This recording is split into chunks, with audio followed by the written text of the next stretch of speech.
right, well, to kick off this hour, South African President Cyril Ramaphosa has wrapped up his engagements at the 80th United Nations General Assembly with bold interventions on global peace and governance. Addressing the press, he revealed that South Africa has offered itself as a venue for possible negotiations to end the Russia-Ukraine conflict. And on the thorny issue of UN Security Council reform, he told ARISE Correspondent Adesuwa Giwa-Osagie that no country should wield veto powers. Let's take a look. South Africa's President Cyril Ramaphosa is making waves at UNGA 80. Wrapping up his engagements, he revealed he's offered South Africa as a neutral ground for peace talks to end the Russia-Ukraine war. We've even offered that should they find the need for a venue, South Africa is well known as a venue that can be utilized. Many other conflicts were well resolved because people came to South Africa. Maybe it has to do with the water in South Africa or the air in South Africa. And on Security Council reform, he had this to say. You believe that African nations coming would change the form of the UN Security Council, and also do you back the call that no country should have a veto power on the UN Security Council? We do agree that no country should have a veto power. The veto power that those 5 countries have has debilitated the UN from being able to be effective. Because when everyone else agrees, including the General Assembly, one country can just veto everything. So we back to where we started, even with very reasonable steps that need to be taken to resolve the problems of the world. We believe that consensus needs to be built. And there are ways of building consensus, and there are ways of persuading one another and seeing how best solutions can be solved. We were able as a country to reach consensus to solve one of the most difficult problems that the world has ever faced, racial discrimination and apartheid. And we did it by building consensus and doing... Adesuwa Giwa-Osagie, ARISE News, New York. Now, for more on this and the latest from the UN General Assembly, we go live now to ARISE Correspondent Adesuwa Giwa-Osagie, who is joining us from New York this morning. Good morning, Adesuwa. Let's just jump straight into the questions. You know, there's so much to talk about concerning UNGA. Looking at all these speeches that have been given by, South African leader Cyril Ramaphosa, we had Kenya's William Ruto and Nigerian's Vice President Kashim Shettima. How would you describe Africa's presence at UNGA this year? Have we really been stepping up and, looking strong and united on the African front? Good morning, Yolanda, Vimbai, and Benga. It's so lovely to see you guys today. I think we look fantastic as a team. Benga and Vimbai matching in pink. I believe me and Yolanda matching in green. But as you said, let's get straight into it. Africa has come to the UN stage this year very strong. Of course, a huge topic was the UN Security Council seat. Now, President Ruto of Kenya said that the UN will be doing Africa no favors by giving us a seat on the UN Security Council, that it is necessary for the UN's survival. Also, about the UN's relevance. Now, Vice President Kashim Shettima said that in order for the UN to maintain its relevance, it must treat the world as it is, not as it was. And that is, of course, that when the UN Charter was signed in 1945, he said Nigeria was a colony of 20 million people, and now we're a nation of over 200 million, the most populous in Africa, and of course, projected to be the 3rd most populous in the world. So he's saying that you can't treat the world as it was when this charter was signed. And Ramaphosa essentially said the same thing. And also when I spoke to him, of course, he said that it is necessary for an African nation to sit on the UN Security Council. And he also pointed to Latin America. Now, African nations have spoken about the UN Security Council, but another focus of conversation has been the crisis in Gaza. Gaza, South Africa sees itself as a moral leader in that fight.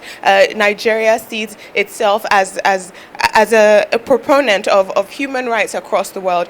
And, so we're seeing a lot of the countries in the global south and across the world, but also in the global south, pushing for action when it comes to the crisis in Gaza.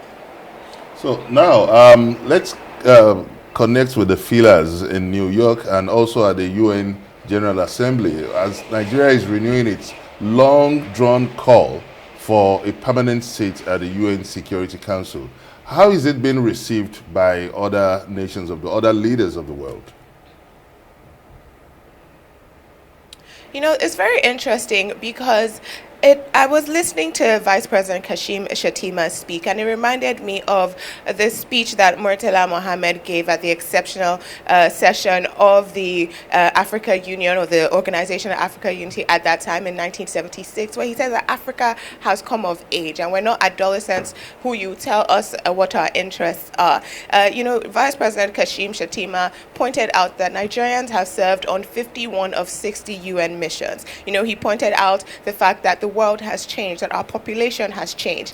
And he said that, something that really stuck out to me is that he said the price of peace is eternal vigilance.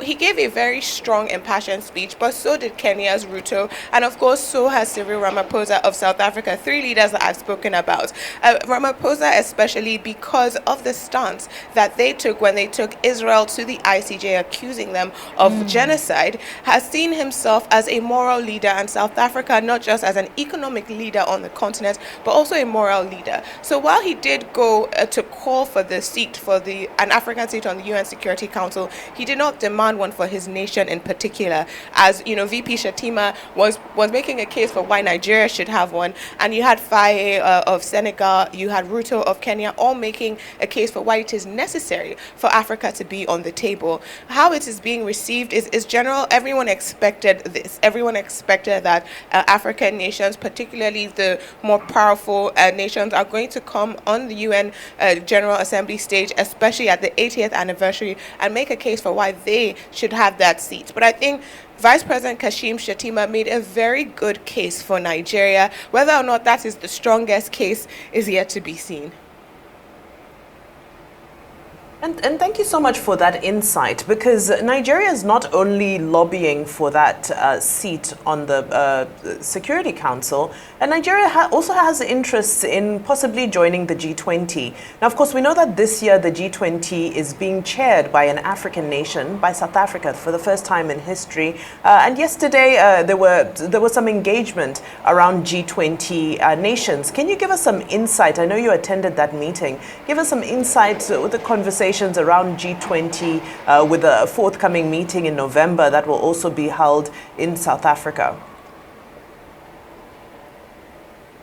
The G20 meeting, you see Trump's people doing as Trump does. The meeting was attended by Alison Hooker, who is the Undersecretary. Marco Rubio notably did not attend. Now, as you have pointed out, the 24th of November, the G20 meeting will be held in Gauteng in South Africa. For the first time, the G20 meeting will be held on the African continent, something that Ramaphosa called out in his speech, saying that it is coming to the cradle of humankind. However, the Alison Hooker, who's the American representative, basically went at the G20 and its leaders in the same way Trump went at the UN and world leaders on the stage. She said that they've been focused on nation building, on DEI, on gender matters, instead of just the economy. And that when America takes over, which they are going to take over from South Africa on the 1st of December, that when America takes over, they're going to return it to its original values of focusing on the economy. Now, it seems to be one of those things where the American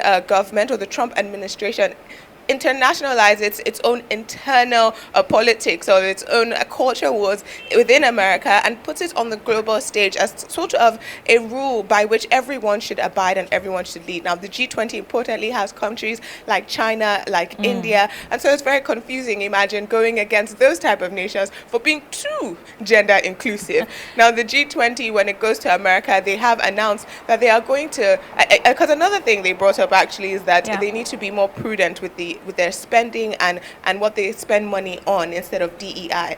But of course, when the G20 comes to America, it is going to be held at Trump Golf and Spa in Coral, Florida. Now, Adesuwa, tell us about this Palestinian recognition. You know, this has been the topic of the day pretty much, with almost all the discussions going around what is happening in Palestine and recognizing it as a state. Can you tell us more about the side discussions that have been going on, the things that are not more widely covered in the media, the things that we don't see that make the reports? Tell us more about what's been going on in that regard.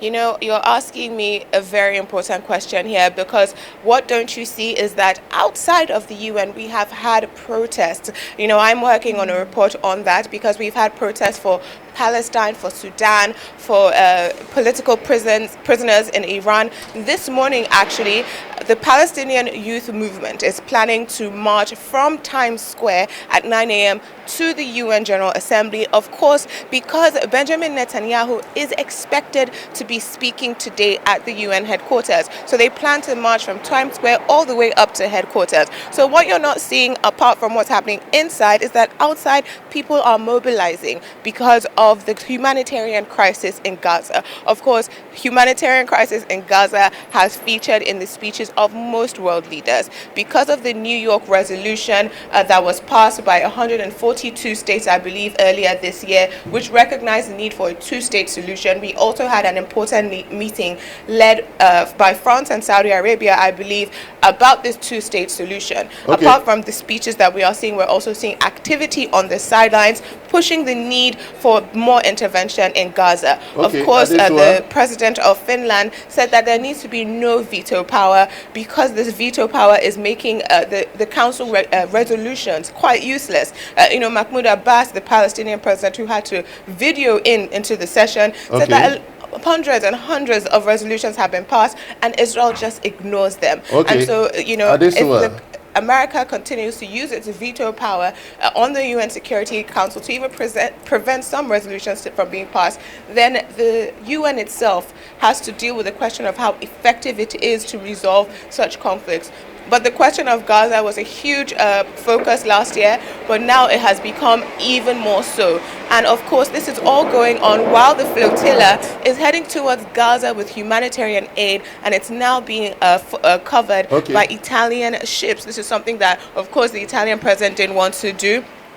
But there were protests in Italy. So we're seeing both Italian and Spanish support for the flotilla going to Gaza with humanitarian aid. So there's a lot happening right now inside the UN, outside the UN, and of course on the waters of the world that are shaping this conversation around Gaza. Okay, just a quick one. Just in 30 seconds. Nigeria is also making a very desperate bid for debt cancellation, and at the same time making a case for a place at the Security Council. Permanent seats. So what's the diplomatic implication of all this? This making two strong requests. And Adesuwa, please, very briefly, because we need to go. Our time is up.